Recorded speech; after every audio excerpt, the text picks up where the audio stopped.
aquelas caminhonetes Jeep rural, bem antigona. Tá reformando inteirinho. Deixa eu ver se eu acerto aqui o ângulo. Ele gosta. Pois é, irmãos. Deixa eu fechar aqui que está um vento. Nunca se abriu.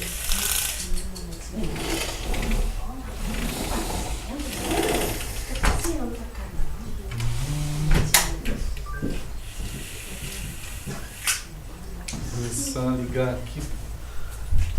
Vou deixar aqui. Bom. Quando dá pra gente vir aqui, a gente assiste lá. A gente É? Que bênção. Às vezes dá, às vezes Fica travando, né? Ah, é? Às vezes trava. Não consigo. Puxa. É incrível. Eu tentei dar uma ajeitada nessas transmissões. A gente vai tentando melhorar o que dá, né? Mas aí no fim eu pego, porque ele vai ao mesmo tempo transmitindo e gravando, né? Aí eu pego depois do que gravou, aí leva umas 2 horas, eu passo por um formato, aí eu coloco no site todo essa gravação, né? Aí não tem esses travamentos, porque já está tudo gravado, né? Aí, mas a pessoa às vezes fala mesmo que dá umas travadas, tem que... a gente vai enfrentando.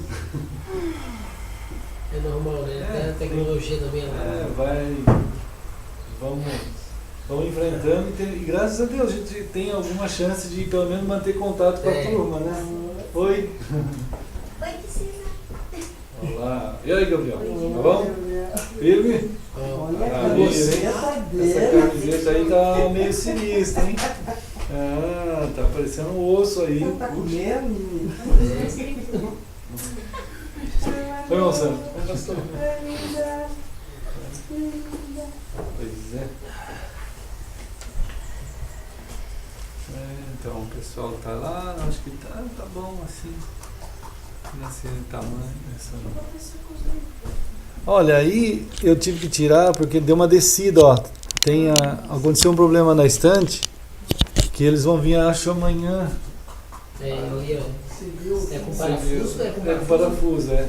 Aí porque às vezes eles fazem um furo primeiro e depois colocam o parafuso. Foi. Só que aí o deu. furo ali, ele não segura bem. Não bom é não furar, bom é colocar ele no parafuso direto, com a furadeira, colocar ele direto. Entendi, tá. Aí fica fazendo aquele faz a rosca, aí ele já faz a rosca e segura bem. Mas se eles fizerem um furinho e depois botar o parafuso, aí ele não segura, não segura bem. Vamos ver o que eles vão fazer aí. Aí como cedeu, eu tirei os livros dali, aí eu coloquei aqui por enquanto. Acho que eles vêm amanhã, eles estão falando de vir já faz a semana inteira. Eu já liguei várias vezes, mas acho que amanhã eles vêm. Amanhã, ou segunda, ou terça, vamos ver. Se tivesse passado aquela cola também, né? Ali embaixo eles tivessem passado aquela cola de madeira também. E apesar do parafuso aí já segurava mais. Segurava bem mais, né, meu? Você vê, essa daqui deu tudo certo. Essa de baixo, a parte de baixo ali, né? Mas aquela deu esse rolo. Vamos ver. Aí, mas ela não vai ceder mais do que isso. Eu já vi que tá não, parado. só trabalhou só quem trabalhar ali. Né? Então, mas vão vir aí. Então, a gente vai indo, vamos continuando a nossa caminhada, né? E os irmãos que estão também lá no Rio, junto com a gente, participando aí dessa reunião. Tem vários irmãos, como eles falaram, que quando não dá para vir, eles ficam também tentando ver. Então tem os irmãos de São Paulo também, que a gente está dando esse início assim de encontro, então a gente também tenta lembrar de todos que estão participando com a gente aqui, né? E fora daqui, lá em outros lugares, aqui na ilha, também no continente, os irmãos que a gente sabe que esse ato assim de viver, né, a vida da gente é uma dádiva, né? É um dom. E a vida da gente como dom, no entanto, ela não vem como um autômato, a gente não é um robô, né? Então a gente recebe a vida da gente como um dom e ao mesmo tempo é preciso ter uma atitude de humanidade, né? A outra atitude de humanidade é uma atitude de humildade. Para a gente aprender a lidar com essa vida, com esse dom que a gente recebeu. E esse é uma das chamadas de Deus, né? Do Criador. É uma das chamadas que Deus faz para que a gente não deixe passar assim a vida da gente de qualquer jeito. Olá, irmã. Oi, pastor. Tudo bem? E aí, meu irmão? E aí, irmã? Continuando firme? Graças A batalha da fé? Amém. Bom, agora só falta José aqui, né? Estou trabalhando hoje. Ah, Deus vai abençoar, né? Ele está firme também lá. Então, a gente sabe que esse ato, assim, esse cuidado que Deus tem, né, de chamar a gente para aprender a viver, saber como viver, é uma das preocupações de Deus e que, infelizmente, aflige as pessoas só quando elas estão numa situação muito ruim, às vezes, né? Não deveria ser assim. Tem uma das palavras assim na Bíblia que é falado por um profeta, que ele faz uma pergunta assim: como é que nós vamos viver agora, né, do jeito que a coisa está? Já que nós erramos tanto, já que nós entramos numa situação... Olá, irmãos. Vem. Lá vem o Pedro. Lá vem Esther. Oi, Pedro. Oi, irmã Sinésia. Irmãos queridos. Olá.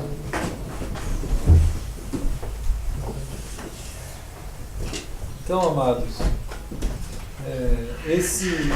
essa preocupação assim que Deus tem com a gente, né, de nos chamar a atenção no sentido de que a gente perceba que nós somos pessoas, né, e como pessoas nós não podemos deixar a vida da gente seguir de qualquer jeito, né? Não dá, né? E claro que o ser humano é livre, de alguma forma ele tem uma liberdade, ele pode até escolher assim errado, né? E até por conta disso, quando ele acaba escolhendo errado, as consequências elas existem, né? Não tem como, por mais que a pessoa relute assim a entender que Deus tem um projeto de vida pra gente, por mais que as pessoas relutem, por mais que não queiram, quando a pessoa prefere seguir o seu rumo do jeito que ele quer, as consequências disso vão acontecer, né? E isso foi o que aconteceu com o ser humano mesmo. A humanidade, geralmente as pessoas elas estão mal, a vida deles está numa continuação muito ruim, e as pessoas nem sequer perguntam: por que será que eu estou assim? Né? Alguns dizem assim: Deus é o culpado, né? Então eu estou assim por causa de Deus. Deus não podia ter deixado eu chegar nesse ponto, né? Mas não é inteligente uma coisa dessa, não é verdade, não vai levar a nada, né? Mas a condição da gente como pessoas, então Deus está chamando a gente a entender o processo de vida, né? Entender e trazer para dentro de nós tudo aquilo que ensina a gente a viver de acordo como deve ser, né? Então, isso, um dos profetas de Deus, ele é chamado por Deus, né, para... Deus até fala assim: eu quero que você vá lá no meio do povo e ouça eles. Ouça o que eles estão dizendo. Eles estão dizendo assim: olha, nós erramos tanto, nós falhamos tanto, nós ficamos fazendo a coisa do jeito que a gente quis fazer, e agora nós estamos nesse ponto que a gente não sabe o que fazer. Então, como é que nós vamos viver? Como que nós vamos conseguir ter vida? Né? Então, Deus chamou uma pessoa para ajudar o povo a ter uma reflexão correta sobre essa questão. Se a gente não fizer a pergunta certa, nós vamos ficar no lugar errado, continuar errado, né? Então, a condição que a pessoa está, né, muitas vezes a pessoa pergunta errado. A pessoa está mal e ele pergunta por que Deus permitiu. A pergunta é errada, não é essa a pergunta. Não vai saber a resposta, porque não é essa a pergunta, né? A pessoa está mal e pergunta lá as perguntas mais absurdas, mas a que deveria ser feita é essa mesma, né? O que foi que aconteceu comigo, assim? O que aconteceu que eu tomei o rumo que não deveria ter tomado? Então, Deus está tentando ajudar a humanidade a se entender como gente, como pessoa. Então, nós estamos aqui juntos, né? Nós aqui, os irmãos lá no Rio e São Paulo, reunidos assim, numa caminhada, né, irmãos? Numa jornada que todos nós andamos. Isso está sendo assim. A jornada está dentro do tempo, né? Dentro da vida, da história. E nós somos chamados por Deus. Não tem jeito da gente se acertar a nossa vida da maneira correta, esse aprendizado a viver de profundidade que deve ser corretamente aprendido. Não tem jeito da gente aprender em faculdade, não dá. Né? Não dá para aprender em alguma escola, não dá para aprender na internet, não tem no YouTube. Né? O único que pode, de fato, dar condições a gente de ter uma vida digna, nossos filhos que estão crescendo aí, né? Nosso lar, cada um tem um lar aqui. Né? Como é que nós vamos viver dentro do lar? Então só Deus, só Cristo. Né? Ele tem chamado a gente a perceber essa situação de tal modo assim que a palavra dele foi deixada para nós. Então a gente tem aqui a Bíblia. Né? Então a Bíblia, ela traz para nós a palavra de Deus. Né? A palavra que vai chamar a gente para ouvir o que Deus tem a dizer. E essa dimensão de ouvir, irmãos, ela só é possível também se a gente tiver esse ouvido para ouvir. Né? Se a gente tiver o ouvido para ouvir. Esse tipo de ouvido. É um outro ouvido, não é esses dois aqui. Né? É um outro ouvido. A gente tem um outro tipo de ouvido. E nesse ouvido quem fala é o Espírito Santo de Deus. É o próprio Deus que fala para nós. Se ele estiver ativado, né? Então nós estamos sendo chamados pelo Senhor.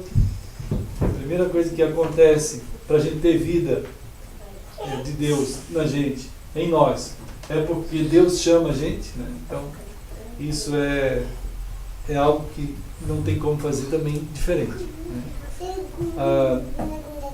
Então há várias passagens na Bíblia, entre elas, né, a gente tem a forma como Jesus aborda essa questão com as pessoas.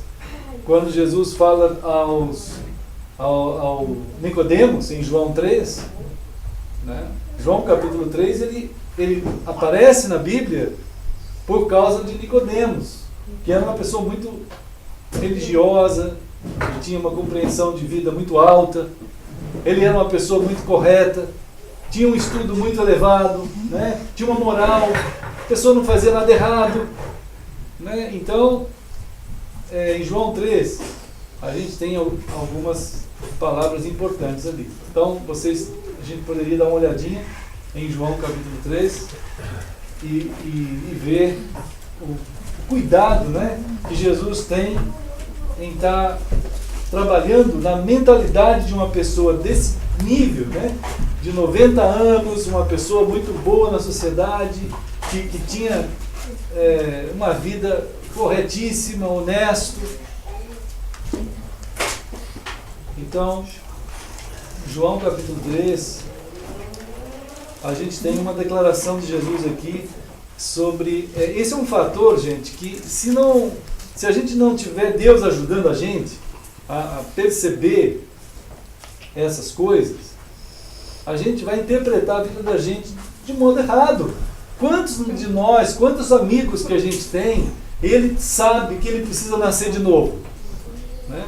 Quantas pessoas que a gente conhece que sabe que precisa nascer de novo? Pouca gente, né, irmão? Poucas pessoas. Nós mesmos não vamos saber isso se Deus não falar conosco sobre isso. Não tem como a gente saber. No máximo que a gente vai fazer é ir para uma religião. Ou aprender alguma coisa da Bíblia, como os fariseus fizeram, como Nicodemos fez.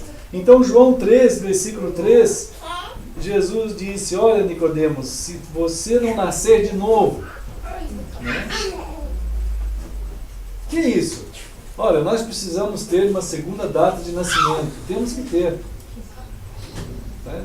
Deus está falando isso para nós. Então é extremamente importante que a história da humanidade, para ela ser entendida da maneira como corretamente deve ser, ela precisa ser exposta à palavra de Deus. Né? O próprio Deus que precisa nos ajudar na percepção das coisas. Senão a gente vai ficar tendo ideias. Cada um tem uma ideia. E Nicodemos também tinha dele. Ele era próximo da Bíblia, mas ele não sabia. Ele achava que já estava bom. Ele ter 90 anos, já tinha feito tudo na vida, era um professor em Israel, era um diretor da maior universidade de Israel naqueles tempos, que eram os fariseus, né? Era um reitor de lá, era uma pessoa de grande importância, mas ele não tinha ainda tido a experiência que o ser humano precisa ter para viver a vida de Deus na vida dele, que era nascer de novo. Ele nem sabia o que era isso. Né? Quando Jesus perguntou a ele, olha irmãos, às vezes a gente está diante das perguntas de Deus e a gente precisa dar atenção, né? As pessoas deveriam dar atenção. Então, Jesus disse a ele assim: Nicodemos, se você não nascer de novo, você não pode ver o reino de Deus. Aí Nicodemos, no versículo 4, ele faz uma pergunta também errada. Né? A pergunta que ele fez é errada. Por mais inteligência e condições que ele acumulou na vida dele, a pergunta dele diante da afirmação de Deus também estava errada. Ele não conseguiu entender. Nicodemos pensou que nascer de novo significaria que ele tinha que entrar na barriga da mãe dele de novo. Né, gente? Olha, a visão humana das explicações de Deus realmente há uma distância abismal. E a pessoa fica assim, numa tentativa de entender. E não vai conseguir. Né? Então ele pensou isso. Mas no versículo 5, Jesus disse: você precisa nascer do Espírito. Você tem que ter uma experiência em que o Espírito de Deus é que faz parte disso. A água, isto é, a palavra de Deus, vai agir em ti. Não é a palavra age sobre uma criança. A palavra age sobre nós. Quando o marido fala para uma esposa assim: você está bonita, não tem um tipo de ação sobre ela? Não tem isso? Né? Tem. A esposa chega para o marido e fala assim: ó, meu marido, você é uma grande honra para mim ter você como marido. Não é bom o marido ouvir isso da esposa? É bom, eu acho que é bom. Né? Então, é bom. Essas palavras, se você chega para o teu filho e fala assim: meu filho, mas você é uma alegria para nós aqui em casa. Não é bom o filho ouvir uma coisa dessa? Não é, Felipe? Né? É bom. Os filhos ouvirem essas palavras, eles têm penetrações na vida de uma pessoa de grande significado. Mas muita gente não se preocupa em falar nada disso, eles deixam passar o tempo e não fala nada. Uma vez eu encontrei um casal que estava numa luta muito grande e eles disseram assim, eu perguntei a eles: você já falou para sua esposa que a ama? Aí ele disse assim: olha, já estamos casados há 10 anos, ela já sabe, eu não preciso falar. Né? Eu não preciso falar. Como não precisa falar? A gente precisa falar até quando vai no supermercado para comprar um pão. Né? Você chega na padaria, você fica parado lá. Já pensou você ficar parado perto da padaria? Assim, aí a pessoa olha para ti e fala assim: o quê? Aí você fica quieto. Mas o que você quer? Não preciso falar. Como assim não precisa falar? Né? Até para falar eu quero 2 pães, 3 pães, 5 pães. Você tem que falar. Aí a pessoa, o senhor está aqui porque o senhor quer 5 pães. Então tá, pronto. Então a gente tem que falar as palavras certas, né? E as palavras certas produzem um efeito bendito nas pessoas. Como as palavras malditas, elas são malditas. Não são malditas, elas são malditas, então são malditas. Elas produzem um efeito maldito dentro de uma pessoa, né? Então as palavras, a palavra de Deus, ela vai alcançar a nossa vida numa profundidade, né? Que vai mostrar para nós aquilo que Deus quer que aconteça em nós. De fato, então a palavra, ela, além de mostrar, ela tem um poder de gerar vida. A palavra de Deus é que contém um poder. Olha, por isso que é muito difícil o pessoal abrir esse livro aqui, ó. Não esse aqui que é meu, mas cada um pode ter um na sua casa. E é muito difícil. Não é difícil, irmãos, é uma luta. Não é uma luta? Para você chegar lá e falar, bom, agora eu vou me expor a essa palavra, né? Então, assim, em João 3 tem esse cuidado de Deus de chamar alguém a pensar sobre o que ele tem a falar, né? Em João também 4, a gente vai encontrar uma outra pessoa que Jesus também está tentando ajudar. Já não era uma pessoa tão cheia de experiências boas como Nicodemos teve. Nicodemos tinha muita coisa boa na vida dele, mas em João 4 é uma pessoa que não tinha experiência tão grande quanto Nicodemos. E em João 4, mesma coisa, Jesus vai tentar chegar ao coração, à pessoa dessa mulher, né, para mostrar a ela a condição que ela está, aquilo que precisa acontecer na vida dela, para ela ter vida, né, uma vida verdadeiramente.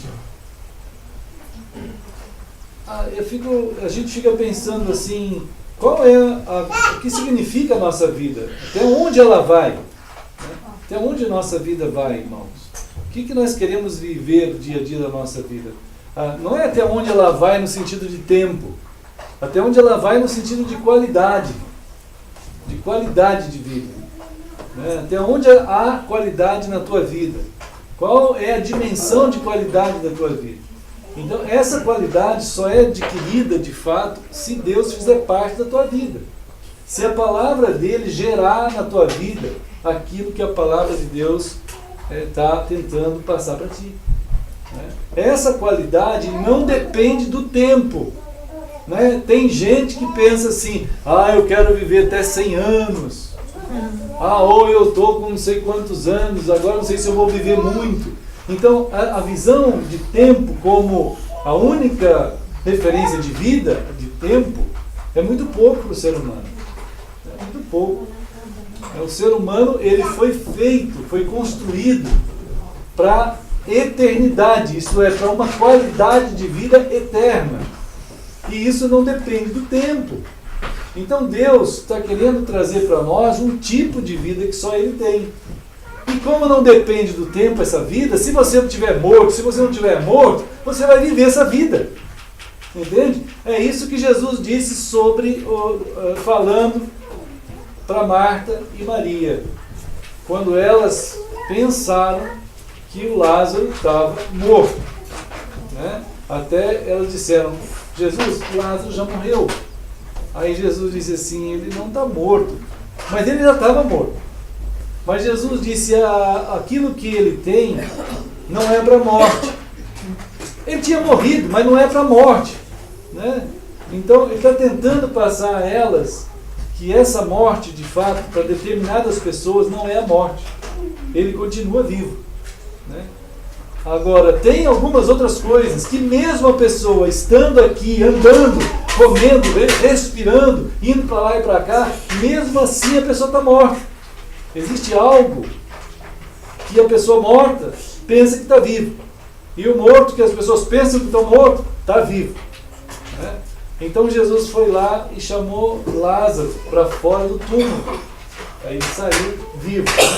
Mas ele está tentando dizer exatamente isso, que há uma vida que Deus dá a nós, que Cristo dá a nós, né, que acontece agora, que é no hoje da nossa vida, no agora da nossa vida. Né? Ele está tentando dizer às pessoas que esse tipo de vida, ou ele é acessado por nós, ou as pessoas vão continuar mortas, ou eles vão entrar num tipo de existência debaixo de perigos, vamos dizer assim, de perigos de juízos. Oh, irmãos, será que as pessoas acham que pode viver de qualquer jeito? Será que as pessoas acham que pode fazer qualquer coisa na rua? Pensam nisso? Podem até pensar, mas não pode.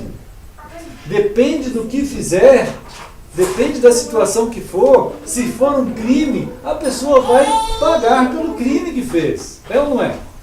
E se não paga, e se a pessoa é criminoso, se ele for um criminoso e não pagar pelo crime que fez, a gente fica revoltado, não fica?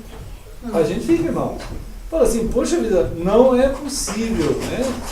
Não é possível que uma pessoa que faz algo que não está certo, né, faz algo que está fora daquilo que é virtuoso, daquilo que é correto e que é bom, não aconteça nada com essa pessoa. Ele tem que pagar, tem que ter justiça sobre todas as coisas, né?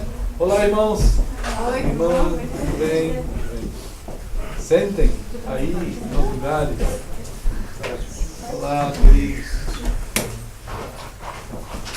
Então, estamos pensando nesse chamado de Deus, né? Da pessoa que criou o universo, da pessoa que fez todas as coisas, né? Estamos pensando no Senhor, nesse chamado que Ele faz, e nesse cuidado, né, que Deus tem em nos buscar e formar a gente como família dele, como povo dele, né? Nesse buscar, nesse chamar de Deus,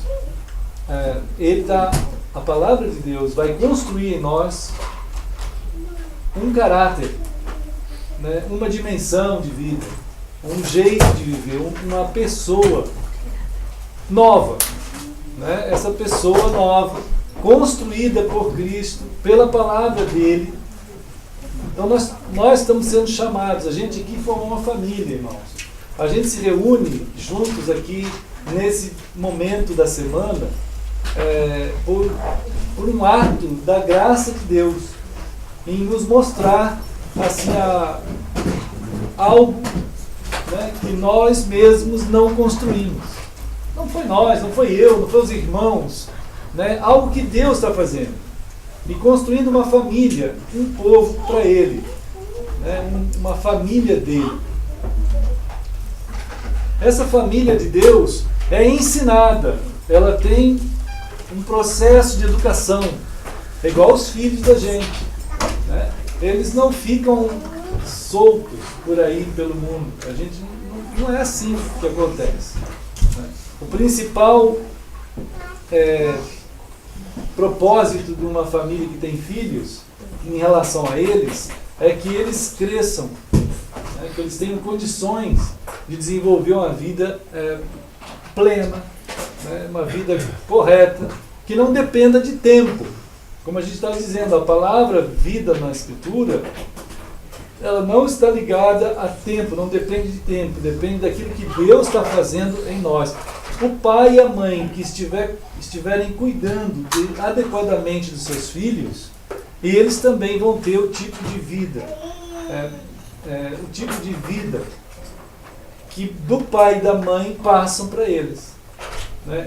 Essa qualidade grande de vida, essas estruturas que os filhos só podem receber do pai e da mãe dentro da casa que tem como família, então eles vão receber e vão crescer nessas estruturas. Isso leva, de fato, a vida inteira, né?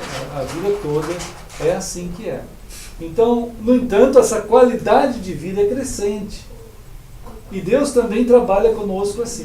Então ele formou em nós, ele chamou a gente, né, de uma condição que a gente estava sem vida. Né, e quando nós...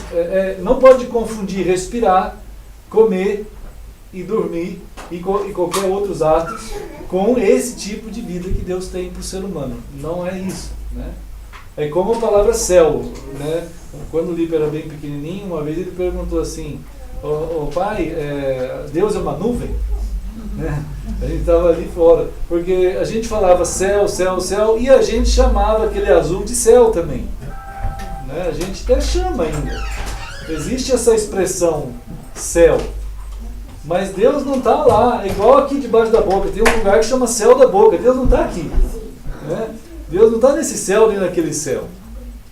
Mas ele perguntou, com 3 anos por aí, se Deus era uma nuvem. Porque já que ficava no céu, o que ficava movendo por ali era a nuvem, só pode ser Deus passeando por lá. Né? Então, quer dizer, aí a gente pode explicar e dizer para ele, tive chance de falar para ele uma pergunta importante. Essa é uma pergunta certa. Né? Na idade dele, uma pergunta correta. Né? E aí a gente pode dizer sobre o céu verdadeiro, sobre o Deus, né, verdadeiro. Essa questão que Deus, então, está chamando a gente a fazer parte do que Ele tem. Né? Então, Ele está nos alcançando com a Sua palavra, com o seu chamado, para formar uma família, que nós somos formados.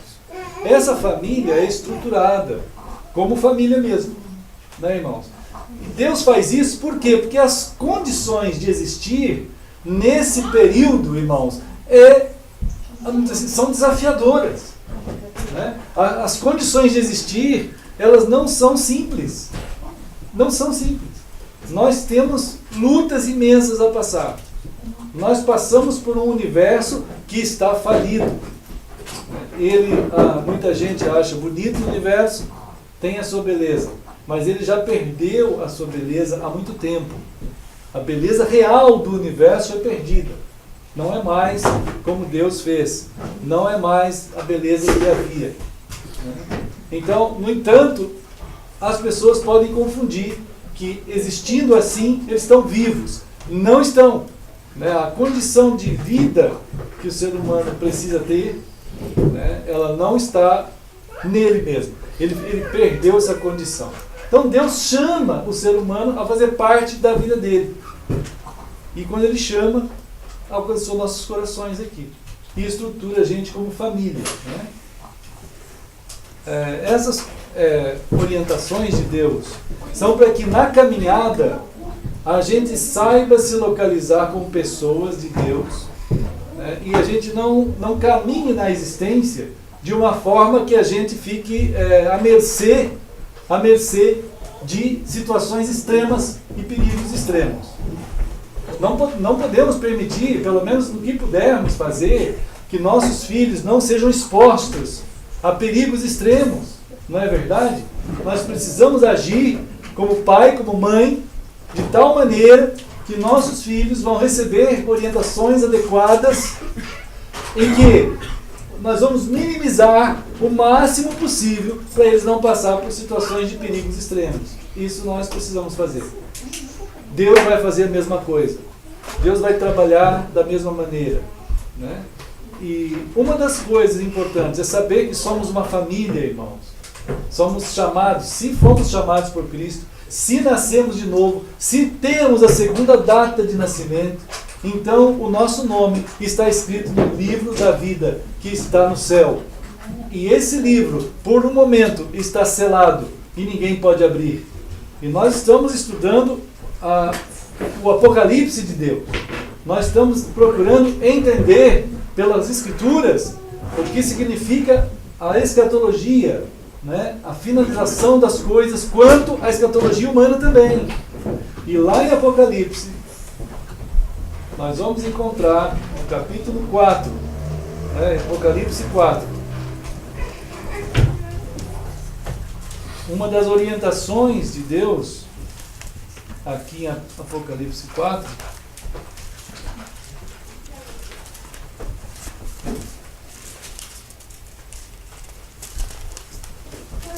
e 5. Né?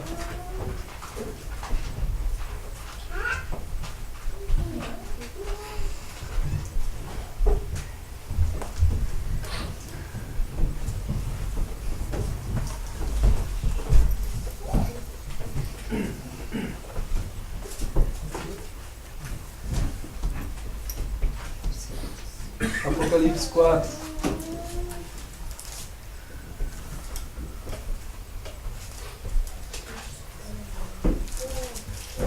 Olha só. Lá no final do versículo 4, a gente tem um cântico.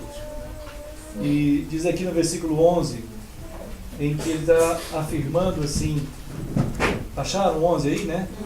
Tu és digno, Senhor, e nosso Deus, de receber a glória, a honra e o poder, porque todas as coisas tu criaste. Sim, por tua causa, por causa da tua vontade, vieram a existir e foram criadas. Então, o capítulo 4 de Apocalipse é uma abertura que Deus dá a nós, para a gente saber que no céu, em um determinado momento, Deus está sendo exaltado, está sendo louvado por ter sido Ele o Criador de todas as coisas. Há um determinado momento no céu, quando as coisas chegarem a esse termo, a esse momento último, final, iniciando a existência no céu, em que há um momento em que Deus é exaltado e louvado, né? Ele recebe a honra e a glória, Ele recebe todos os louros, né? Toda a palavra, por ter sido Ele o autor de todas as coisas. Tu és o Criador de todas as coisas. Então, o capítulo 4 vai apresentar no céu Deus como Criador de todas as coisas, sendo Ele digno de receber o louvor, a honra e a glória e a adoração por isso aí. Ele é o autor, então dele é o direito autoral e a Ele será dada a honra devida a Ele por isso, né? E ficará isso muito claro. No capítulo 5, nós vamos começar a ver agora o céu, em que é mostrado a João o livro, né? O livro de Deus, em que as coisas estão escritas e que elas serão cumpridas e acontecerão. O livro de Deus em que, aberto, ele começa a desenrolar os acontecimentos finais, né? Então, e quando João viu esse livro, diz aqui no versículo 3, não há no céu, em lugar algum, nem na terra, nem debaixo da terra, ninguém que podia abrir o livro e nem mesmo olhar para ele. Quer dizer, não há ninguém com a competência, a não ser o próprio Deus. Mas não há ninguém que possa desenrolar a história. Não há ninguém. Ninguém tem o poder de conduzir a história. Ninguém tem esse poder, né? Há pessoas nesse pensamento que a gente vive hoje em dia, irmãos. Oi, deixa eu me abrir um pouquinho para poder entrar um pouco de ar. Todo mundo está chegando, então precisamos de ar. Então, irmãos, às vezes as pessoas dizem assim: nós vamos conseguir, nós vamos fazer um acontecimento tal e tal. Já ouviram as pessoas falarem isso? Vamos fazer uma semana muito boa, vamos fazer um dia muito bom. Nós podemos, vamos conseguir, né? Você tem competência, enfim, toda essa pregação em que centraliza no ser humano a competência das coisas. Mas a palavra de Deus, ela coloca que nós vamos chegar a ver, e João viu esse momento, em que não havia ninguém em condições de desdobrar, de fazer acontecer os acontecimentos que precisam acontecer. E ele então diz aqui que chorava muito. Havia uma agonia no coração daquele que vê a dimensão que a gente vê. Quando a gente começa a ser alcançado por Deus e a gente vê as dimensões que só Deus dá a nós vermos, e nós vamos observar a sequência da história e nós vamos pensar assim: como que isso tudo vai chegar até o seu termo? Como que isso tudo vai chegar e concluir tudo? A confusão que o mundo está, a situação que o mundo está, como que isso tudo se conclui? Como será? né? Então, não havia ninguém para abrir esse livro e mesmo de olhar para ele. Mas um dos anciãos me disse: não chores, não chores. Eis que o leão da tribo de Judá, a raiz de Davi, venceu para abrir o livro e os seus 7 selos. E lá no versículo 9 tem um cântico. Tem mais um momento de adoração, de cântico, quando de fato as coisas são reveladas, que há alguém que vai dar continuidade e vai dar conclusão a todas as coisas que estão escritas no livro de Deus, que é Cristo, né? Esse é Cristo. E lá no versículo 9 diz: entoavam um novo cântico, né, dizendo: digno és de tomar o livro e de abrir-lhe os selos, porque foste morto, e com o teu sangue compraste para Deus os que procedem de toda tribo, língua, povo e nação. Aqui ele está falando da igreja dele, da eclesia dele. Olha, ele está dizendo que o poder de Deus em Cristo é tamanho que ele, pelo seu sangue, ele, no sangue dele, na vida de Cristo, há condições, naquele ato de Cristo, de viver e de morrer. Quando ele toma essa atitude de viver e morrer, ele está reivindicando o direito. Ele reivindica para ele o direito de concluir todas as coisas. Então Cristo tomou a atitude de viver e de morrer. E ao fazer isso, ao derramar o seu sangue, ele tem o direito de dar conclusão a todas as coisas. E nesse ato de Cristo em morrer e em fazer o que ele fez, é nele que nós somos chamados. Nele, em Cristo. E ao sermos chamados nele, somos dele. E estaremos com ele. Então aqui estamos descritos nós. Que ele alcançou pessoas. Ele diz aqui o texto, ele comprou. Estão vendo a palavra? Ele comprou para Deus. Ele comprou. Há algo que foi feito no sangue de Cristo. Nossa vida, ela foi paga pelo sangue de Cristo, pela pessoa de Cristo. Não é algo assim que nós escolhemos ou que nós tivemos algum mérito. A gente não tem. Não há mérito em nós nenhum, mas o mérito todo está em Cristo. E por causa desse ato dele, aquele que creu nele é dele por causa de uma negociação feita pelo sangue de Jesus. Então não tem ninguém que pode desfazer isso. Não tem nenhum poder que possa apagar isso que Jesus fez. Nenhum poder que possa fazer isso. Né? Mas na verdade, esse ato dele de fazer isso nos dá o direito de estar com ele na eternidade no céu. É por causa disso que nós vamos estar com ele no céu. Né? E nos constituiu reino de sacerdotes. Reino de sacerdotes. O que é ser um sacerdote? É ser em latim é pontifex. Pontifex é aquele que faz ponte. Né? Pontífice é aquele que constrói ponte. O sacerdote é aquele que faz pontes. Isto é, nós somos chamados por Deus para sermos as pessoas que vão ser diante dos outros, as pessoas que vão perceber esse Deus em nós. Entende? Nós vamos levar aquelas pessoas que não sabem nada de Deus, que não conhecem nada desse Deus, que um dia nós comentamos aqui, né, irmãos? Que um dos problemas humanos é idolatrar Deus. É o erro de imaginar que conheça Deus. As pessoas pensam que conhecem Deus. Só o fato de falar Deus, todo mundo acha que já conhece alguma coisa de Deus. E então quando ele está diante da Bíblia, e quando ele está diante do nome Jesus, e quando ele está diante do nome Deus, ele já acha que está acrescentando alguma coisa ao que ele já sabe. Quanta gente pensa isso? Ah, sim, eu sei sobre Deus. Ah, sim, eu não sabe. Esse Deus de que fala a Escritura, nós não temos conhecimento algum. Não há possibilidade do coração humano gerar qualquer tipo de conhecimento a priori. É impossível.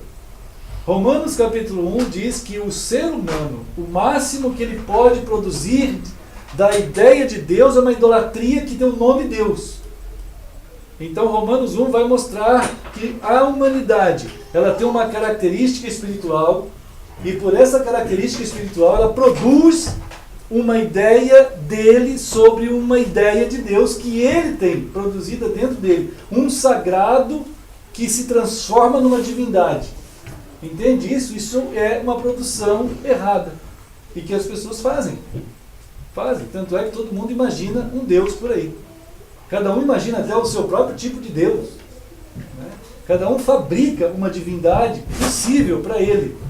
Mas não é o Deus que se revela na Escritura. Não é possível a pessoa conhecê-lo. Mas ele toma a iniciativa de chamar a gente. E ele é o único que tem essa condição de comprar a gente com o seu sangue. Se a gente não tiver sido comprado com o sangue de Cristo, a gente não conhece esse Deus. A gente não sabe quem ele é. Por mais que alguém imagine que o mundo deve ter sido criado por algum Deus. Né? Como muitos povos antigos pensavam. Não só os hebreus. Tinha povos antigos que diziam que isso tudo foi criado por alguma divindade. Não era nada a ver com o Deus bíblico. Né? Então, irmãos, então Deus está chamando, ele diz aqui, ele comprou gente de todos os lugares. Ele trouxe as pessoas para ele. Ao trazer as pessoas para ele, nós somos família. Né? Tem um texto em Efésios, aqui, Efésios,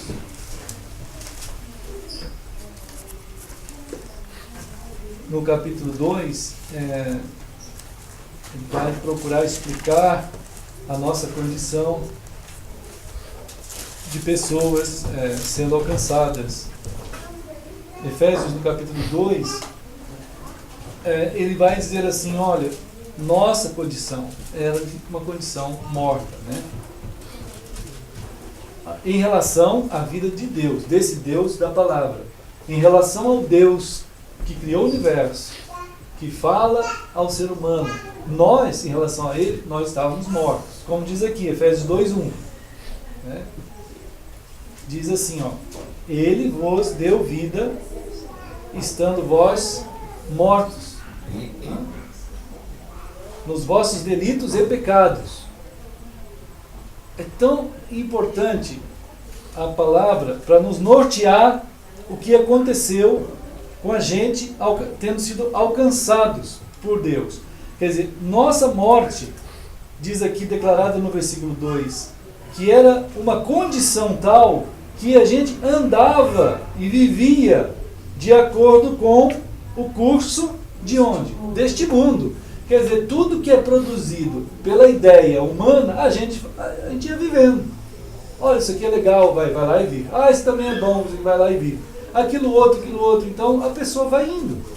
Assim, sem ter o discernimento mais elevado. Ele não consegue ter. Né? O próprio Evangelho de João diz que os discípulos de Jesus só entenderam tudo que Jesus falou sobre ele mesmo, Jesus, após a morte de Jesus e a ressurreição de Jesus. Senão era para eles uma pessoa muito legal, muito boa, com poderes, mas não era aquele que eles viram ser depois da morte e ressurreição. João capítulo 2, ele fala isso, lá no começo, né? Que só foram entender. Então, irmãos, nós só vamos poder entender, de fato, a nossa vida, à luz da palavra de Deus, do Jesus Cristo que morreu e ressuscitou, e à luz dessas realidades, dessa compra que ele fez da nossa vida, e desse pertencimento que temos hoje, sido e somos a Deus, assim nós vamos entender a nossa vida. À luz de Cristo, à luz dessa negociação, vamos chamar assim, desse ato de comprar. Foi ele que morreu e comprou a nossa vida com esse ato. Se você nasceu de novo, se você tem a segunda data de nascimento por ter entregue a tua vida a Cristo, você está como pessoa que foi comprada por Cristo. Se você ainda não tem a segunda data de nascimento, que tenha, né? Que seja rápido no teu coração. porque a gente não sabe o dia que a gente vai partir daqui, né? E a gente tem essa oportunidade enquanto a gente vive aqui. Fora daqui não tem mais chance alguma, né? E Deus jamais, ele meio que alisou a humanidade, jamais ele ficou passando a mão panos quentes, jamais ele enganou. E ele disse, se vocês partirem daqui sem essa negociação de Cristo tendo sido feita sobre vocês, vocês não têm condição de ter vida nenhuma eternamente. Vocês vão para o inferno. Mas não que Deus está jogando a gente no inferno. Nós nos jogamos no inferno. Nós. Né? Em João 3 diz que a humanidade trouxe sobre si o inferno. A condenação. João 3. Agora, Jesus disse, eu vim para que tenham vida. Eu vim não para condenar o mundo, porque o mundo já está condenado. Eu vim para salvar. Para tirar você dessa condição. Né? Então, Efésios 2, ele diz assim, que essa ideia, essa formulação de vida, de forma de viver que o mundo faz, a gente andava. O mundo no sentido de tudo aquilo que não é a palavra de Deus, que não tem a ideia da palavra de Deus, não traz para nós a condição de perceber o que fazer com a nossa vida, nosso corpo, nossa mente, nosso entendimento, nosso dia a dia. Né? É claro que, infelizmente, a gente tem falado isso muito, né? Que o que Jesus fez, o que ele está fazendo aqui, o que ele fez, por 100 anos, pelo menos, ficou muito claro, né, que não tem alteração. Até o ano, pelo menos o ano, um pouco mais, a gente pode até encontrar isso registrado, que até lá pelo ano 300, nunca houve grandes alterações no meio cristão daquela maneira como Jesus fez ser o caminho, a verdade e a vida. Ele, a jornada, o modo como os seus se conduziriam. Assim como a gente está aqui, caminhando na palavra, perguntando, Deus, nos ensine a tua palavra. Nós estamos diante de ti, querendo aprender a tua palavra. E aí o Espírito de Deus, junto conosco, como família, ele vai trabalhar em nossas memórias, porque em João 14, 15, 16, Jesus disse que o Espírito Santo, diante da palavra de Deus, vai nos ajudar a lembrar daquilo tudo que ele quis dizer. Vai nos ajudar a deixar claro em nosso coração, em nossa pessoa, aquilo tudo que Jesus quer para nós. Né? Então, a memória significa um ato do Espírito Santo lembrando a gente para viver do jeito que Jesus é. Quando Paulo fala na ceia do Senhor, eu quero que vocês façam isso em minha memória, isto é, há um ato dinâmico, gente, em que o Espírito Santo está lidando conosco para nos formar cada dia mais caráter de Cristo, jeito de Cristo de andar, né? Família de Deus andando sobre a terra até o dia que nós vamos chegar no céu. Então, essa continuidade aqui que o mundo tem para formar, esse curso do mundo, ele atingiu também, claro, tenta atingir os cristãos ao longo da história e dificultar a ideia de Deus na vida do ser humano, a ideia de Cristo na vida do ser humano. Quanta gente pensa que ser de Cristo é ser de uma religião, é ser de uma denominação. Isso tem acontecido? Eu tenho um documento aí do ano 120, e quem quiser baixar, pode baixar, está no nosso site, né? O documento, ele é uma carta escrita para Diogneto, é um documento antiquíssimo.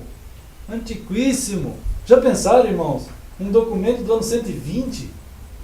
Nesse documento, nessa carta, tem vários capítulos. Um dos capítulos desse documento fala sobre, eles estavam descrevendo os cristãos, como que eram os cristãos. E eu coloquei aqui um pouco desse capítulo. Ele diz assim, os cristãos de fato não se distinguem dos outros homens. Claro, são pessoas iguais, comuns, né? Nem por sua terra, nem por sua língua.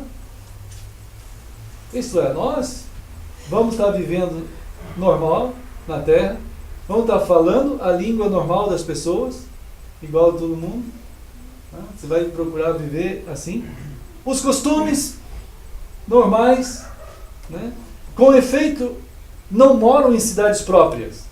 Olha, no ano 120 eles diziam assim, nos documentos importantes, que eles viam que os cristãos, eles não ficavam preocupados em formar uma vila de cristãos. Não ficavam preocupados em formar na política uma bancada de cristãos. Vocês já viram isso acontecer alguma vez? Né, irmão? Isso é um absurdo, uma aberração total. Né? Não tem esse tipo de confraria cristã. Não é assim. Os cristãos são o que são pessoas, vivendo espalhados como sal. Diz assim, ó, não falam diferente daqueles povos. Né? Eu já vi pessoas dizendo que se Jesus, se uma pessoa que se diz cristã não falar hebraico, Deus não ouve. Não, isso é um absurdo total, né? Não tem sentido algum. O próprio povo hebreu que falava hebraico, eles não conheceram Jesus. É isso, né? Não é assim. Mas eles estão afirmando aqui que eles falavam a língua normal. Eles não têm um modo especial de viver. A sua doutrina não foi inventada por eles. Essa palavra que nós estamos pregando aqui não foi inventada por nós. Eles estão cientes, essas cartas antigas afirmam isso, né?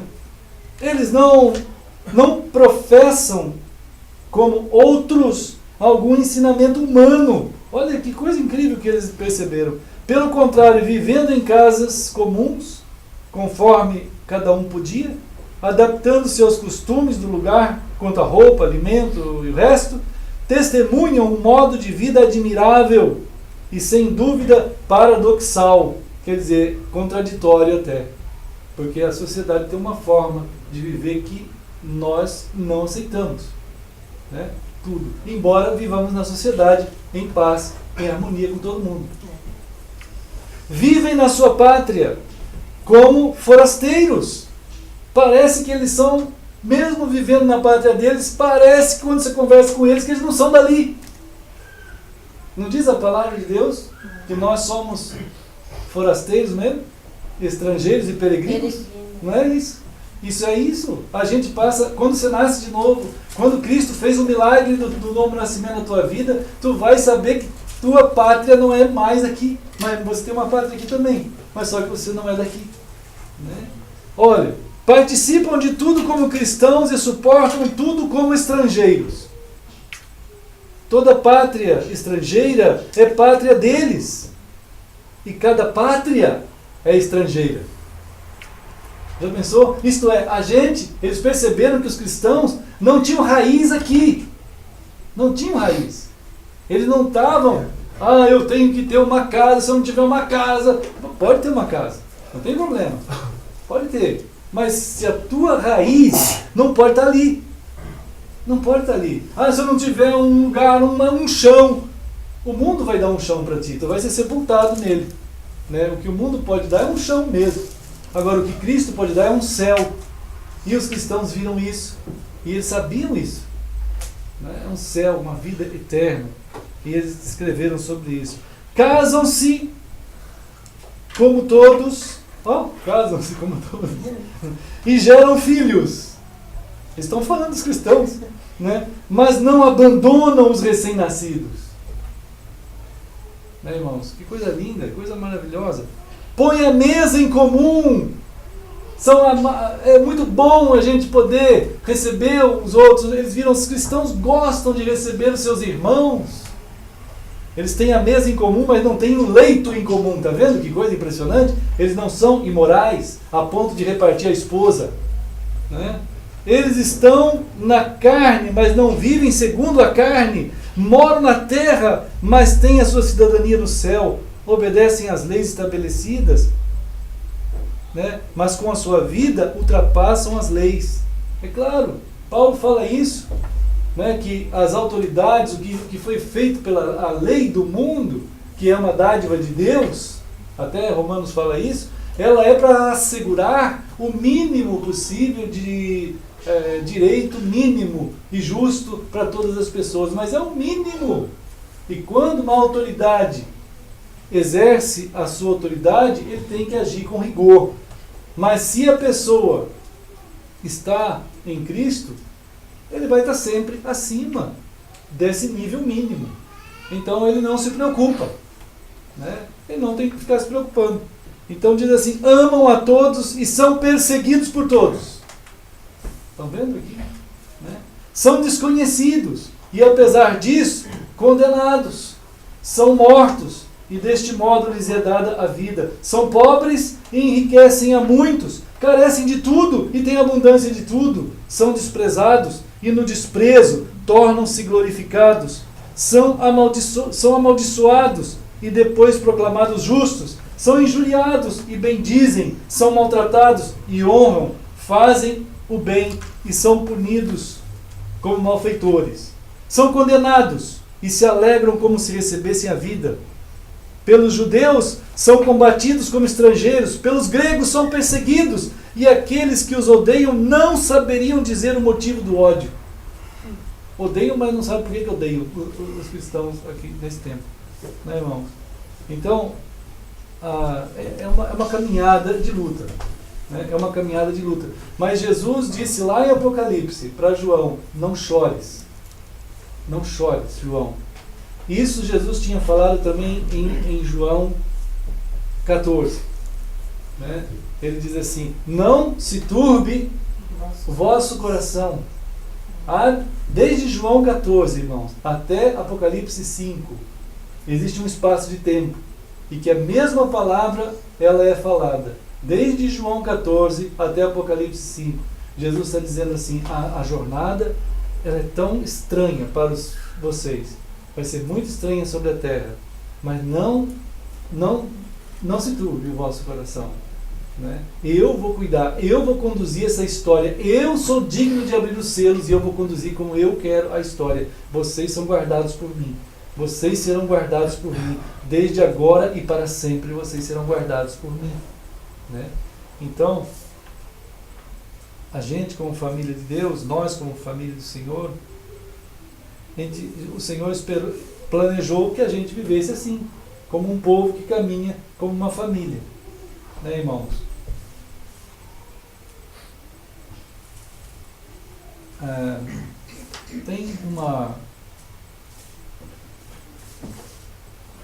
Tem uma palavra que eu estava lendo de um escritor aí. Ele estava dizendo que no primeiro século, né, no primeiro século, todos viviam como uma família. Todos viviam juntos como uma família. Né? Formavam esse ambiente familiar, formava o ambiente em que os cristãos se relacionavam uns com os outros. E que nesse ambiente relacionado uns com os outros, havia ali as propriedades que tinham condições para que o Espírito Santo trabalhasse naquelas vidas. É igual um filho da gente. Um filho que você trabalha com ele sempre, você está provendo não só arroz, feijão, blusa, cama. Você está provendo propriedades a eles, estruturais, essenciais, profundas, em que ele como pessoa está sendo formado ali naquele ambiente. Né? Isso não é à toa, não é uma coisa religiosa, nem uma brincadeira de ser humano. Se você tirar o seu filho pequeno da tua casa e colocar ele numa estrutura outra que não seja a família dele, isso vai romper profundidades estruturais, vai destruir. Não é religião isso é ser humano sendo construído. Né? Então não se pode brincar com... Bom, pode até brincar, mas vai sofrer profundamente. E Deus também, quando trabalha conosco, Ele trabalha dessa forma. Ele fala: eu quero que vocês percebam que vocês são uma família. E nesse ambiente familiar, em que a gente fica junto, caminha junto, na possibilidade que a gente tem. Né? Então, as estruturas estão acontecendo, os trabalhos do Espírito Santo estão sendo feitos enquanto a gente está junto. A gente está caminhando assim. Né? E em Mateus 26, não é à toa que Jesus, quando foi falar sobre a sua partida e a celebração, né, da sua pessoa, aquilo que representa, aquilo que ele é como Cordeiro de Deus, isto é, aquele que tem nele mesmo, por ser de Deus, aquele que Deus enviou como o sacrifício, como aquele que justifica, aquele que nele, na vida dele, justifica a nossa pessoa. Então, eles estavam para celebrar a festa, né, que celebra esse aviso de Deus sobre aquele que justifica o nosso problema maior, que é a morte que a gente tem dentro de nós. Então, essa festa que celebra Jesus, essa festa que aponta para Jesus, antes de Jesus vir, é chamada de Páscoa. Né? Páscoa. Aqui no capítulo 26, fala no versículo 17, que eles estavam celebrando a Páscoa. Né? O ato de celebrar a Páscoa, a gente sabe, irmãos, basta ver hoje, né, para ver a distância que existe, a ideia bíblica correta da Páscoa, basta a gente ver hoje o que significa Páscoa. Natal está chegando, irmãos. Eu vejo o pessoal aí na televisão, nas propagandas, falando, olha, esse ano tem que ter 12% pelo menos a mais de venda do que no ano passado. E quem é que vai comprar? Nós já estamos preparando vocês, gente. Comprem. Isto é, todos vão ser bem hipnotizados para comprar. Porque o Natal está chegando. Tem que comprar, compre. Que isso? Parece uma coisa cósmica vindo e tentando hipnotizar todo mundo para ser um bando de consumidores dentro de uma massa manobrada. É um negócio assim muito estranho, né, irmãos? O que é o Natal? Né? O que é isso, o Natal? O que significa a realidade da intervenção de Deus, né, sobre a história humana? Quantas vezes ele é contado nesse final de ano, de fato? Né? E claro que não foi nessa data, não foi nessa época, não tem nada a ver com isso aí. Houve isso, algum dia do ano houve. Né? Houve uma intervenção de Deus, sim, ele veio, houve um Natal. Né? E Deus teve tanto cuidado de não deixar nada registrado do dia exato, da hora exata, do mês exato, que foi maravilhoso. Mesmo assim, o pessoal ainda arranjou um jeito de se entulhar de alguma coisa para se empanturrar de comida, para comprar um monte de coisa que não pode, mas vai lá e compra. Então é um negócio assim estranho. E não é só Natal, é Páscoa, é tudo. Uma mulher hoje estava falando assim, acabei de comprar o presente de Dia das Crianças, já estou planejando comprar o presente de Natal. Quer dizer, um negócio assim maluco. Né, irmãos? Uma condução que ninguém questiona. Ninguém fica pensando, será que isso aí é certo? Aí quando a gente fala da palavra de Deus, o pessoal, esse negócio de crente, esse negócio de Cristo, esse negócio... Aí eles acham que a gente que é fanático, que a gente está debaixo de um sistema, nós é que estamos enquadrados, isso é uma loucura, né, irmãos? Não é assim. A questão de Deus, que o Senhor disse, olha, vocês têm uma vida, e a vida que eu dou a vocês, ela é eterna. E não sejam levados para todo lado com qualquer vento de doutrina. Né? Mas e agora? Não vamos celebrar mais nada? Não é nada disso, as questões não são essas, né, irmãos? É só a gente não ser massa de manobra de ninguém, nem de religião, nem de política, nem de nada. Mas a gente ser servo mesmo do Senhor. E entender, aqui a Páscoa é Cristo. A Páscoa é Cristo. Né? Nunca teve nada a ver com chocolate, com coelho, com nada. Natal nunca teve nada a ver com Papai Noel, com neve, com nada, com pinheirinho, com esse negócio de estranho que tem por aí. Tem a ver com Cristo. A Páscoa é Cristo, o Natal é Cristo, não é uma coisa. Então, nesse momento aqui da Páscoa, que é uma festa profética, que aponta para Jesus, Jesus mesmo diz aqui, no primeiro dia da festa, vieram os discípulos a Jesus e perguntaram, lá no versículo 17, e perguntaram a ele assim, onde? Olha só como que é importante isso aqui. Onde queres que te façamos os preparativos para comeres a Páscoa? Onde? Perguntaram para Jesus. Os discípulos fizeram uma pergunta certa. Aqui eles fizeram uma pergunta certa. Onde que nós vamos fazer essa celebração? Né? Aí Jesus disse assim, vão até a cidade Agora 26, 18. E vocês vão encontrar lá um homem e diz a ele assim: o mestre manda dizer, o meu tempo está próximo. Em tua casa celebrarei a Páscoa com os meus discípulos. Isso aqui foi tão forte, irmãos, que durante 200 anos, ninguém nunca mais, quase 300 anos praticamente, ninguém nunca mais imaginou uma celebração em algum templo. Nunca. Pelo menos desse momento aqui até o ano 300, não era nunca mais assim. Nunca mais foi em um templo. Todos os documentos antigos, que até eu relato aqui em estudos na internet, dando nome, dando livro, dando tudo para as pessoas examinarem, todas as pesquisas são feitas, descobertas são feitas, de que os cristãos jamais imaginaram qualquer tipo de lugar sagrado, no sentido sagrado de templo. Jamais. Eles sabiam que Jesus estava levando eles a um lugar mais íntimo possível. O lugar da intimidade, que é uma família, um lar. Né?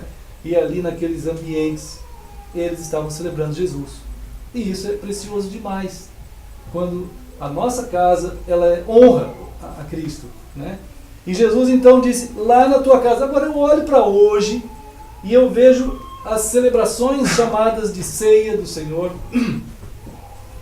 E elas são levadas para templos ou para igrejas chamadas de religiões.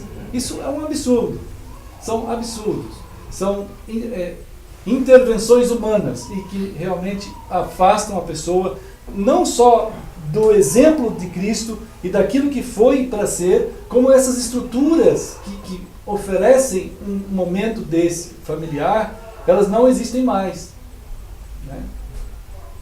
Então, em tua casa celebrarei a Páscoa com os meus discípulos.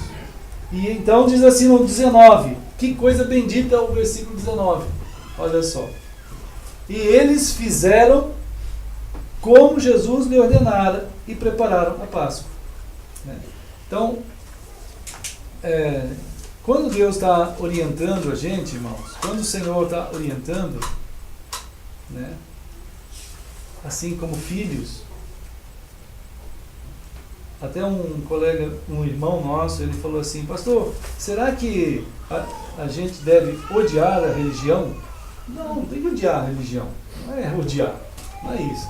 Né? A gente sabe que tem que ter uma aversão muito grande ao pecado, aquilo que não é da palavra do Senhor, aquilo que não é conforme a Escritura. Isso sim a gente deve ter aversão. E quanto todos esses efeitos colaterais que surgiram, é equívoco mesmo, o pessoal está errado, está equivocado, a dificuldade de voltar é imensa, né? Porque as pessoas santificaram as formas erradas, se tornou cultural, se tornou tradicional, né? se tornou de tal maneira sedimentado no coração das pessoas, que as pessoas não estão fazendo a pergunta, pelo menos, assim, será que é isso que está na Escritura? Então, se amputam a si mesmos dos crescimentos que Deus tem para a nossa vida. Isso é algo importantíssimo, irmãos. As pessoas não têm uma noção vamos dizer assim, do problema disso. Em 1 Coríntios 11, que é um texto da ceia também, da ceia do Senhor, 1 Coríntios 11,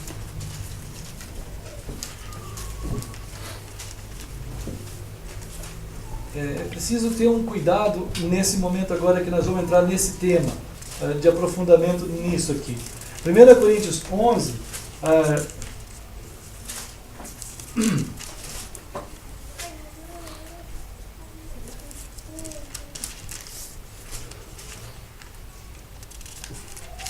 no versículo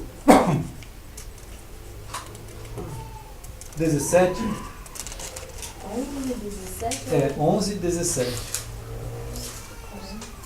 Olha só. Obrigado, Pico. Olha só, irmãos. Paulo diz assim, eu não posso, nisso que eu vou escrever, ele está falando para a igreja de Corinto, né? Eu não vos louvo, Porquanto, quando vocês se ajuntam, quando vos ajuntais, não para melhor, e sim para pior. Né? Quer dizer, a reunião deles era para promover algo muito terrível. E o que era isso que estava acontecendo ali? Olha o versículo 18. Antes de tudo, estou informado a haver divisões, né, entre vós, e quando vos reunis, quando a gente lê a palavra igreja na Bíblia, irmãos, no Novo Testamento, a gente teria que fazer um exercício de conversão da palavra para entender que ela significa a eclesia. Né? Quando vocês reúnem com os chamados, essa é a tradução correta. Quando vocês reúnem-se com os chamados. Obrigado, filho. Né? Então, para a gente não correr o risco de entender que o termo igreja, escrito aqui, as palavras I-G-R-E-J-A, elas significam a mesma coisa que a gente vê escrito numa parede de algum lugar. Isso não é aqui. Ele está dizendo, só uma informação importante aqui. Quando vocês se reúnem como chamados de Deus, então ele fala, está havendo divisão entre vocês, e aí vai. Isso é um problema que estava acontecendo lá no caso de Corinto. Né? Tá. Outro problema que havia lá era o versículo 20 e 21. Que quando eles estavam se reunindo no mesmo lugar, então, não é a ceia do Senhor que vocês estão comendo. Por quê? Ao comer, cada um toma antecipadamente a sua própria ceia, e um fica sem, outro tem bastante. E tem até pessoas que estão ficando embriagadas, de tanto tomar vinho. Né? Então, a igreja lá, os irmãos lá, quando estavam se reunindo, um dos problemas era esse. Eles não discerniam essa grandeza do que significa esse encontro aqui, irmão. Eles não sabiam. O que é isso que estamos fazendo aqui? O que somos? Né? Será que somos família de Deus? Somos. Não tem dúvida isso. Nós somos família. Tchau. Vai indo? Ele está chorando bastante, tem que levar ele. Então Deus abençoe, viu, irmãos? Deus abençoe você. Vai lá em nome do Senhor, vamos estar orando. Amém. Ah, que dó. É o Pedro? Tô só chorando, deve ser. Deve ser alguma coisinha nele, né? Que batalha. Vamos orar pelo Pedro, né? Vamos orar aqui. Senhor, nós sabemos que o Pedro vai lá com a sua família e pedimos, Senhor, que conforme a tua graça, abençoe o Pedro, Senhor. Abençoe junto com ele nossas crianças. Abençoe os lares, as suas famílias, Pai, e nos abençoe. Senhor, nós precisamos tanto de Ti. Nós entregamos em Tuas mãos o Pedro, em nome de Jesus. Amém. Então, queridos, é bem importante isso, porque a igreja de Corinto ela estava fora da percepção do que estava fazendo ali juntos. O que eles estavam fazendo lá? Por causa dessa confusão que eles faziam, que não sabia bem o que eles estavam fazendo ali, né? Diz aqui no versículo 29 que eles estavam naquela confusão entre eles e eles estavam comendo, na verdade, e bebendo juízo. Né? Juízo para si. É o que está escrito, não é? Ela não é. Então havia uma confusão, não havia discernimento de eles serem um corpo. Né? Então eu quero só chamar a atenção isso, que nós precisamos ter um crescimento, uma maturidade, cada dia mesmo permitindo esse entendimento que nós somos uma eclesia, quer dizer, pessoas chamadas pelo Senhor, que formamos um corpo do Senhor, que andando juntos nós celebramos o Senhor mesmo, estamos ou não juntos, mesmo separados, somos o corpo do Senhor. Quando celebramos Cristo, quando juntos, celebramos porque de fato Ele é o Senhor da nossa vida, como corpo, não só como pessoa, entende? Como corpo que somos, como pessoas que somos. Então, eles lá, no caso, não estavam fazendo isso, e então eles estavam invadindo um terreno que é perigoso, eles estavam diante de um juízo. E que juízo foi feito sobre eles, e a gente tem que ter um cuidado de querer, Senhor, eu quero entender o caminho, eu não quero ficar equivocado no caminho, eu quero que o Senhor me ensine. E diz aqui no versículo 30 que por essa razão, o juízo então era o seguinte: havia muitos fracos, estão vendo no versículo 30? Muitos doentes, e não poucos que dormem, quer dizer, muitos tinham morrido. Então há um juízo exercido de Deus antes do dia do juízo. Há um juízo antecipado, há uma correção que Deus faz. Eu não sei quantos pais acham que não devem corrigir seus filhos, mas devem corrigir seus filhos. Né? Corrigir, precisa ser corrigido sempre. Né? Não espancar, corrigir, né? Mas corrigir mesmo. É preciso haver correção. E Deus não vai ficar à parte da correção também. Então, às vezes, a igreja de Corinto aqui, os cristãos em Corinto, eles não estavam nem aí se Deus corrigia, se Deus não corrigia, eles não estavam preocupados com isso, e eles estavam entrando em juízo por conta disso. Então havia uma fraqueza imensa. Hoje eu vejo, irmãos, vários pastores no Brasil inteiro, no mundo inteiro, dizendo assim: a igreja está fraca. Claro que está fraca. A igreja hoje, em termos de cristianismo no Brasil e no mundo, ela está extremamente fraca, porque ela diluiu a palavra de Deus, ela não tem coragem de se converter à palavra do Senhor. Então, isso está trazendo um juízo sobre a própria igreja do Senhor. É um enfraquecimento muito grande. E quando o pessoal fala que é avivamento, né, aí as pessoas dizem, aí fazem aquelas pulações, aquelas gritarias, a gente vendo anjo, a gente rolando para lá e para cá, e acho que isso é avivamento. Né? E avivamentos são aqueles em que as pessoas... Né?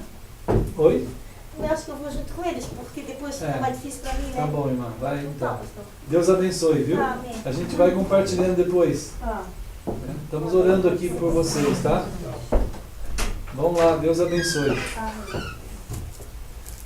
Então, irmãos, precisamos ter... Não estou trazendo isso aqui para lançar um juízo em cima de nós, não é nada disso.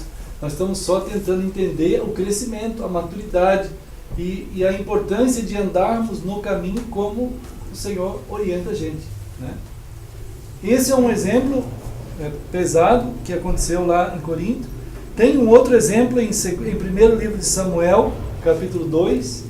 Né? 1 Samuel já é lá no Antigo Testamento, e que o povo de Deus está passando por uma situação também complicada. 1 Samuel,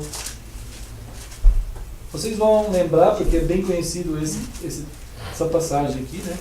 1 Samuel fica perto de Gênesis, depois vai indo um pouquinho, passa os primeiros 5 livros, aí já vem Juízes, daqui a pouco já é Samuel. Né? 1 Samuel 2. Diz aqui o texto. Vocês se lembram do caso de Eli? Quando fala aqui em 1 Samuel 2, né? O caso de Eli. Eli era um homem de Deus, e quem lê o texto inteiro depois de 1 Samuel 2 vai ver que os filhos de Eli, eles eram pessoas extremamente displicentes em relação ao que eram as coisas de Deus. Eles eram do povo de Israel, mas eles estavam fazendo coisas abomináveis, os filhos de Eli. Né? Então, essa passagem aqui, né, está tentando o Senhor mostrar para Eli que os filhos dele estão abomináveis e que eles precisavam mudar de atitude, mas eles não quiseram mudar de atitude. Então eles foram sob um juízo também. Né? Números 16 tem um outro episódio, depois se vocês puderem ler esse texto para refletir em casa sobre esse tema da maturidade que precisamos ter como pessoas de Deus. Né? Não se vive em Deus de qualquer jeito. Não se vive. Né? Corinto passou por esse problema. Os filhos de Eli e o Eli mesmo passou por esses problemas. Não se vive a vida em Deus como não deveria se viver a vida de qualquer jeito em lugar algum. Como a gente está falando aqui. Né? Então, Números, no capítulo 16, a gente tem um momento lá que tem um profeta, um homem de Deus também, que é Corá, né? Ele também faz uma rebelião contra Moisés. Ele se levanta e começa a fazer um motim, em Números 16, contra Moisés, né? Naquela caminhada por todo aquele deserto. E Deus está dizendo para eles parar com aquilo. Não ajam dessa forma. Moisés se levanta e intercede para que eles parem com aquilo ali. E Deus então chama Moisés e diz assim: Moisés, agora você sai de lado que eu vou exercer o meu juízo sobre essas pessoas extremamente rebeldes. Né? Isso dentro do povo de Deus, isso no meio do povo de Deus. Né? Existe uma correção da parte de Deus àqueles que deliberadamente querem continuar fazendo coisas que não são de Deus. Né? Então, a gente tem que entender que há uma busca da parte de Deus, de uma maturidade, que os filhos que não sejam educados no Senhor, eles vão ser avisados. E depois de avisados, se continuar a rebelião, vão ser corrigidos. Muita gente é corrigida e nem sabe que é corrigido por Deus, porque está tão mal a vida deles, que eles não estão imaginando que estão sendo corrigidos por Deus. Né? Outro texto em 1 Coríntios, no capítulo 5, tinha um homem dentro da igreja, em 1 Coríntios 5, tinha um homem dentro da igreja de Corinto, né? Aí já é um pouquinho antes daquele momento da ceia, né? Tinha um homem cristão, ele lá no capítulo 5, diz o texto que ele vivia amante da esposa do pai dele. Irmãos, isso é uma aberração, né? Isso é uma aberração. Como é que pode? No capítulo 5 ele vai contar isso aí, dizendo assim, geralmente porque todo mundo sabe que há entre vós imoralidade e imoralidade tal que nem mesmo entre quem não é cristão a gente vê isso acontecer, que tem gente aí dentro vivendo com a esposa do seu pai. Quer dizer, isso é uma aberração. Né? Hoje é moda em novela. Hoje para novela isso é a coisa mais normal que tem. Né? Outro dia teve um pastor aí que ele colocou umas cenas de novela na frente do templo. Umas cenas bem imorais. Aí todo mundo ficou espantado, ficou maravilhado, como é que pode, coisa terrível. Ele falou assim, vocês acham ruim que apareça isso aqui? E na casa de vocês? Né? Aparece ou não aparece? Né? Se acha ruim que apareça aqui, é ruim mesmo. Na casa também é pior ainda. Né? Então, quer dizer, é um negócio absurdo. E lá na igreja de Corinto isso estava acontecendo. E tinha uma pessoa que não adiantava. O pessoal, os irmãos, tinham falado, olha, a tua situação está ruim, a tua situação está mal, tu não pode ficar assim. E ele não quis nem saber, ele falou, vou viver assim, acabou. Então, aqui a gente tem um texto que ele está sendo entregue a Satanás para a destruição da carne. E ele nem sabia, ele estava sendo acabado, estava sendo destruído por Satanás, e ele nem sabia que era uma correção que estava vindo da parte do Senhor, né, sobre ele mesmo. Então, são coisas que... Teve um outro caso em Atos, também no capítulo 5, de pessoas da comunidade cristã, do povo de Deus. Vocês se lembram de Ananias e Safira, né? Atos 5. Atos 5 teve um casal que tinha posses, né? Eles eram um casal de posses, de dinheiro. E um dia lá, eles, como não conseguiam vender muito lá uns terrenos que eles tinham, eles chegaram na frente da igreja, assim, dos irmãos, dos apóstolos, e falaram assim, olha gente, orem por nós, porque nós estamos querendo vender uns terrenos aí. Na hora que a gente vender os terrenos, a gente vai dar uma oferta aqui para vocês. Aí eles falaram, tá, isso é nosso coração, nós vamos fazer isso. Aí eles falaram, tá bom, então. Os apóstolos não pediram nada. A eclesia lá não pediu nada. Mas Ananias e Safira chegaram e disseram, nós vamos fazer isso. E aí o terreno deles não valia nada, não valia muito. Eles pegaram lá e foram vender. Só que quando venderam, com esse propósito que eles tinham no coração, o terreno foi vendido 10 vezes mais do que valia. E eles ganharam muito dinheiro. E eles foram lá para entregar a oferta, foi referente ao valor venal do imóvel. Né, irmão? Pegaram lá o carnê do IPTU, viram o valor venal, levaram lá a oferta e ela está aqui, apóstolos. Morreram na hora. Né, irmãos? Foram exterminados. Então, um juízo, irmãos. É um juízo. Atos capítulo 5. Tem gente que pensa que Deus é brincadeira. Tem gente que com Deus a gente pode fazer o que quiser com Ele. Né? Então, não é assim. A gente não brinca com Deus. A gente não tem essa... A gente não manipula Deus. A gente não faz dele gato e sapato. A gente não põe ele na coleira. Então, a gente vê que se as pessoas cristãs acham que isso pode ser feito, eles estão fracos por conta disso mesmo. Estão enfraquecidos, estão destituídos de algo tão precioso que é uma maturidade para entender o Senhor na sua grandeza, né? E, além disso, tem outros juízos sobre até quem não é cristão que o Senhor vai exercer. Como a gente viu Deus exercendo juízo sobre Sodoma e Gomorra. A gente sabe do juízo que foi exercido sobre aquela comunidade. Foi exercido juízo. O dia de Noé, né? Os dias de Noé foi um juízo da parte do Senhor que alcançou o mundo inteiro. Foi um juízo universal. Né? E quem que referenda o Noé e o juízo que aconteceu sobre o mundo inteiro é Jesus.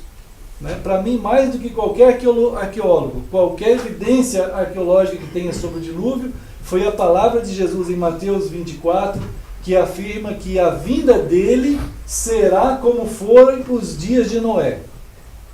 E quando as pessoas não mais achavam que ia vir alguma coisa, aconteceu alguma coisa, que Deus é um caduco, que não se lembra de mais nada, que não tem juízo nem nada, e nós vamos viver na boa aqui, aí então Noé entrou na arca, porque o Senhor mandou. Agora entra Noé. Agora acabou. Aí então o dilúvio veio sobre o mundo inteiro. Assim a vinda de Jesus será.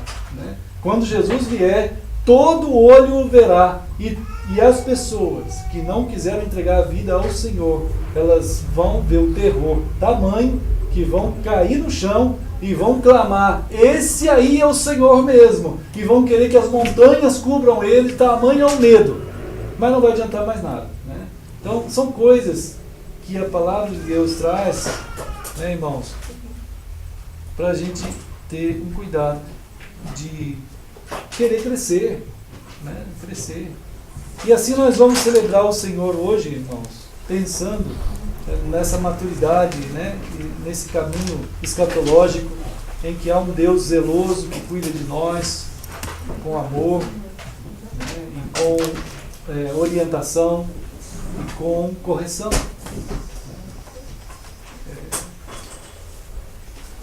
Um Deus meio hippie não existe, que fica por aí só paz e amor. Isso não é de Deus, né? Esse negócio é muito esquisito. E as pessoas precisam ter uma orientação de que, sendo corrigidos e aceitando a correção do Senhor, é igual um filho, né? Se um pai, uma mãe com amor corrige um filho, não é para jogar um filho no buraco.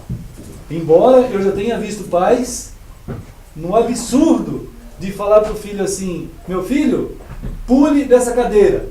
Aí o filho pula e ele segura o filho. Meu filho, pule dessa janela. O filho pula e ele segura o filho. Aí, filho, sobe mais alto ali, pula. Ele pula e o pai abre o braço e o filho cai no chão. E aí ele diz assim: filho, não confie em ninguém, nem no seu pai. Isso eu já vi gente falar, e isso que fez. Isso é coisa satânica, diabólica, maligna, né? E aí é claro que não vai ter uma referência sadia nessa correção. Isso aí não tem nada. Mas isso não é Deus.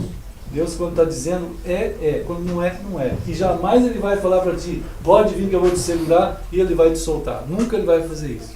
Pastor, mas tem coisas que são difíceis, porque a gente já está bem enrolado, né?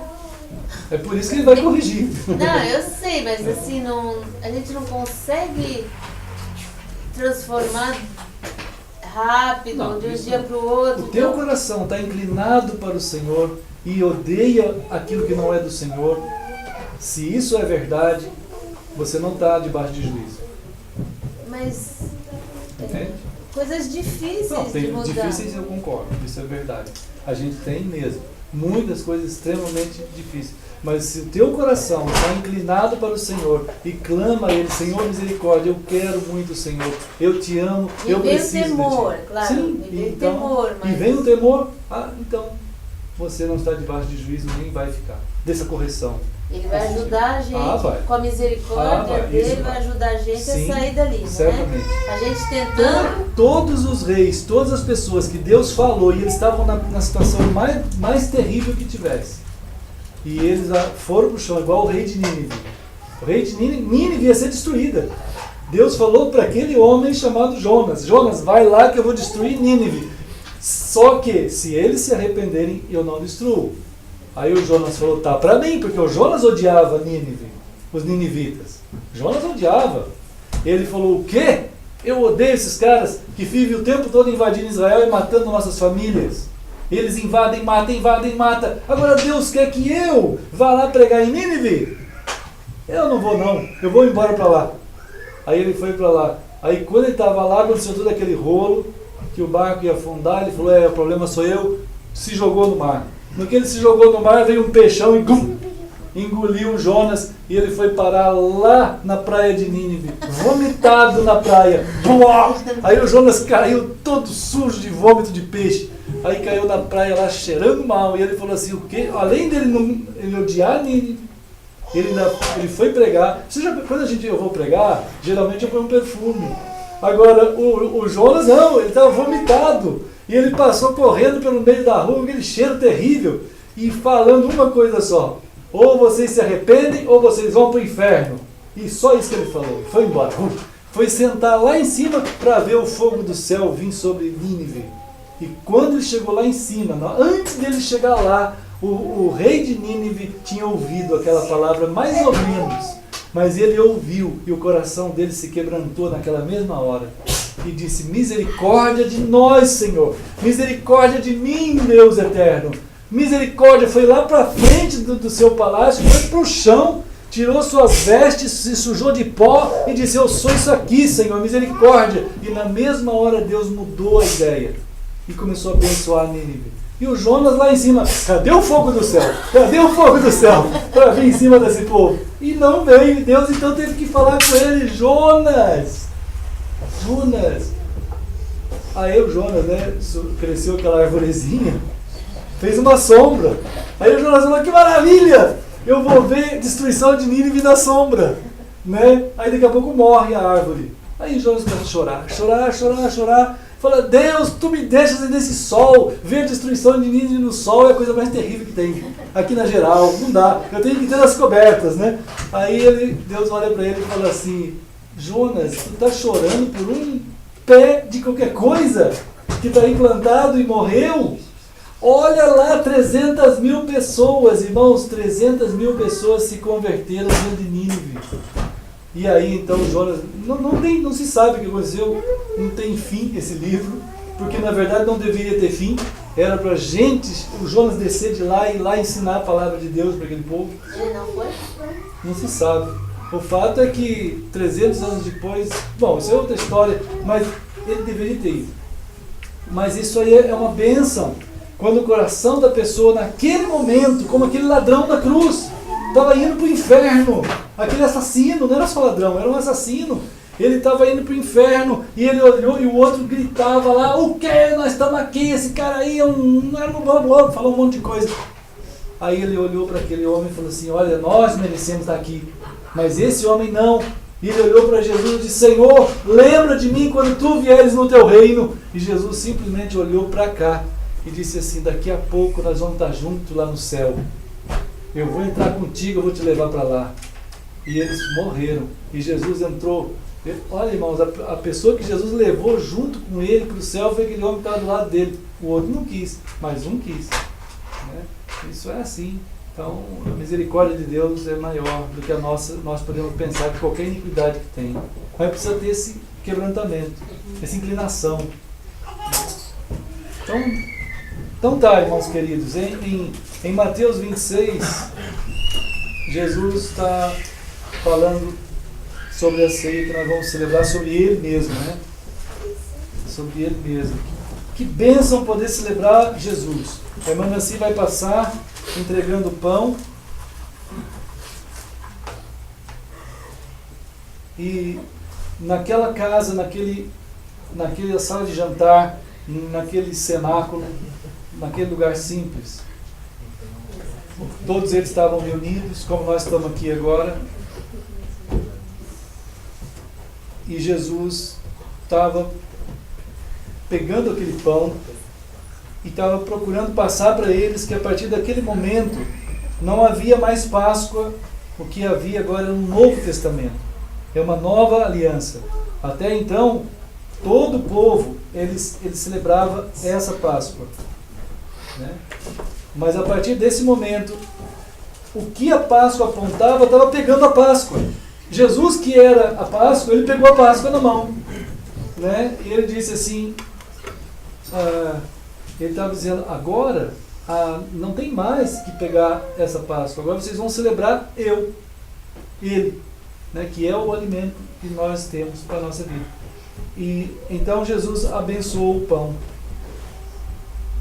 Querido Senhor, nós te agradecemos por tudo que está envolvido no ato da cruz, no ato e na pessoa do Senhor, o resgate, o valor que há naquele sangue derramado, que é suficiente para comprar a minha vida e a vida de todo aquele que crê no Senhor. Ó Deus, tu resgatas e tu nos levas para casa no céu e nos dá a vida, o tipo de vida que tu tens. Obrigado, Senhor, nós agradecemos e celebramos aqui o Senhor em nós e nós te agradecemos em nome de Jesus. Amém. E então partiu e deu aos discípulos dizendo, tomai, comei, isto é, o meu corpo. E como Jesus ensinou, vamos fazer.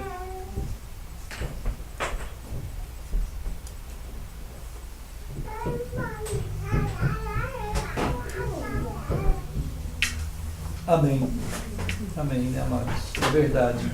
Essa é a simplicidade com que Jesus procurou nos orientar de que Ele é o alimento. Quando Ele disse para o pessoal, olha, se vocês não comerem o meu corpo, a minha carne, e beberem o meu sangue, né, vocês não vão ter condições de viver comigo, viver o que eu tenho para vocês. E é assim quando entregamos a vida a Ele, celebrado aqui nesse pão e nesse cálice que a Nancy também vai entregar.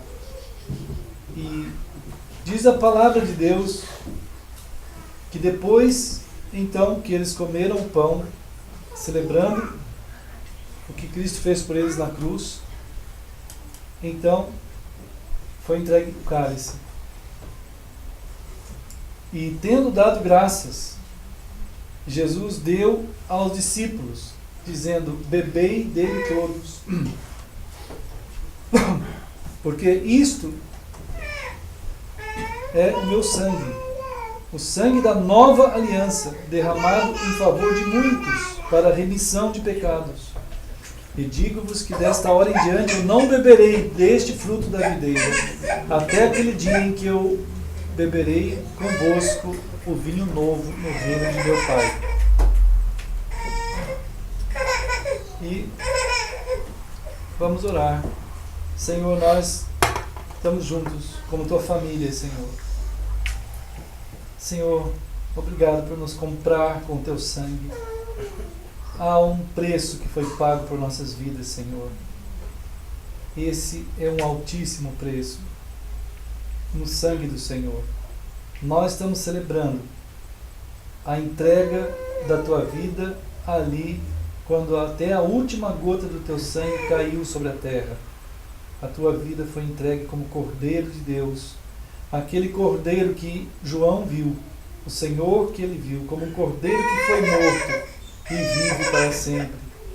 Ó Senhor, digno és mesmo de abrir o livro e de cumprir todas as coisas. Assim como tu prometeste, assim se cumprirá. Nós louvamos o teu nome aqui, Senhor, em nome de Jesus. Amém. Então, como Jesus ensinou, vamos fazer.